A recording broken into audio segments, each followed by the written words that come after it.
दोस्तों, आप सभी को UCI 6 to 12 क्लास में स्वागत है। दोस्तों, हमारे विद्यालय में बाल दिवस या 26 जनवरी पर भाषण का प्रतियोगिता होता है। इसके लिए मैं 26 जनवरी पर भाषण लाया हूँ, जो आप अच्छी तरह से अपने नोटबुक में लिखकर, पढ़कर और तैयार होकर अपने स्कूलों में भाषण दीजिएगा, तो आप प्रतियोगिता में अवश्य ही सफल प्राप्त कीजिएगा। आदरणीय अध्यक्ष महोदय, सभापति महोदय, माननीय शिक्षकगण एवं यहाँ पर आए सज्जनों एवं मेरे प्यारे भाइयों एवं बहनों, आज यहाँ गणतंत्र दिवस के शुभ अवसर पर एक जगह एकत्रित हुए हैं। आज का दिन हमारे लिए खुशी और उल्लास का दिन है। आज हम लोग यहाँ गणतंत्र दिवस के अवसर पर एक जगह एकत्रित हुए और इस आनंद मेला में छोटा सा भाषण देने जा रहा हूँ। मुझसे कोई भी गलतियाँ हो, आप लोग कृपया मुझे नादान बालक समझकर माफ़ कर दीजिएगा। तिरंगा भारत की शान है यारो, इसे झुकने न देना। तिरंगा भारत की शान है यारो, इसे झुकने न देना। तिरंगा झुकाने जो आए, उसका सर काट लेना। 26 जनवरी हमारे देश का एक राष्ट्रीय पर्व है। 26 जनवरी 1950 ईस्वी को हमारे देश में संविधान लागू हुआ। हमारे देश का संविधान इतना पाक है कि जो नेता या सरकारी दस्तावेजों में कस्में खिलाई जाती है। भरा नहीं है भाव से जिसमें बहती रसधार नहीं, भरा नहीं है भाव से जिसमें बहती रसधार नहीं, वह पत्थर नहीं जिसमें स्वदेश का प्यार नहीं। भरा नहीं है भाव से जिसमें बहती रसधार नहीं, वह हृदय नहीं, वह पत्थर है जिसमें स्वदेश का प्यार नहीं। जितने नेतागण हैं वे लोग वोट के पहले हम जैसे बच्चों को नमस्कार करते हैं।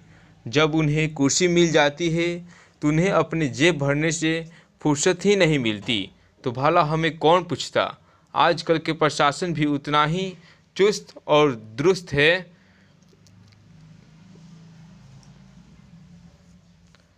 कोई भी काम हो, प्रशासन तुरंत किसी बड़े अफसरों के बजाय वे लोग किसी मिनिस्टर से राय लेते हैं। मुझे अपनों ने लूटा, अंग्रेज़ों में कहाँ दम था, या मुझे फोटो ने लूटा, अंग्रेज़ों में कहाँ दम था। जहाँ गुलामी ही टूटी, वहाँ भगत सिंह क्या कम थे। नेताजी लोगों का सुझाव रखते हैं कि रोजगार को छोड़ कर किसी शरीफ आदमी को गुनाह की सज़ा दी जाए, यानी गुनहगार को छोड़कर किसी शरीफ आदमी को गुनाह की सज़ा दी जाए। यही हमारे देश का भाषण होते आ रहा है।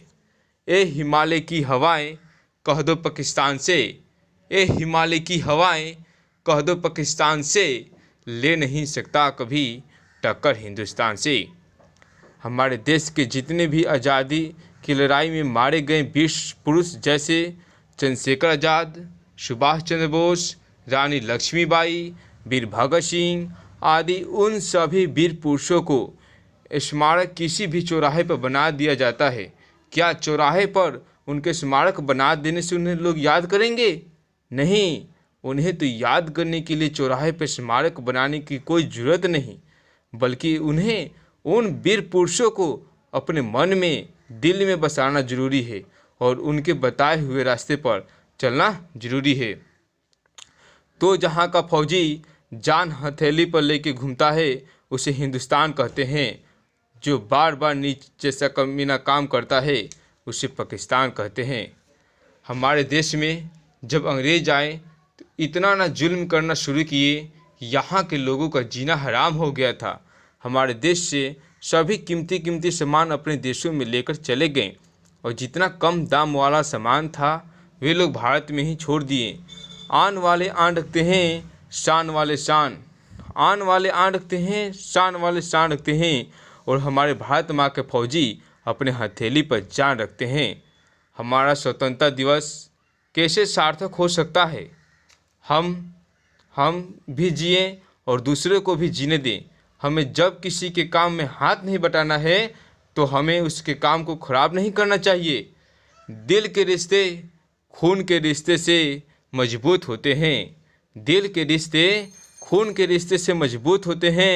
भारत माँ का आशीर्वाद अंग्रेज़ों के लिए तीर होते हैं। ओ गंगा, जो हमें युगों युगांतर से सत्य एवं अहिंसा की पाठ पढ़ाते आ रही है। हमारे देश का कोरा कानून जो कागज़ के पन्नों पर लिखा गया है, उसी में समेट कर रह जाती है।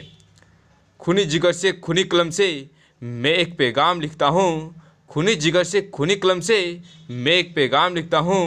भारत माँ के झंडे को सलाम करता हूँ। इतना ही कहकर मैं अपनी वाणी को विराम करता हूँ और अंत में यही कहना चाहता हूँ, मिट जाऊँगा रण में या मिटा दूँगा उन गद्दारों की हुकूमत। मिट जाऊँगा रण में या मिटा दूँगा उन गद्दारों का हुकूमत। मरते दम तक यही कहूँगा, जय हिंद जय भारत। दोस्तों, अगर ये भाषण आप लोगों को अच्छी लगी हो तो लाइक, शेयर और सब्सक्राइब ज़रूर कीजिएगा। ये एक छोटा सा भाषण था। 26 जनवरी पर एक विस्तृत भाषण इसके नेक्स्ट वीडियो में दिया जाएगा, कृपया उसे भी देख लीजिएगा।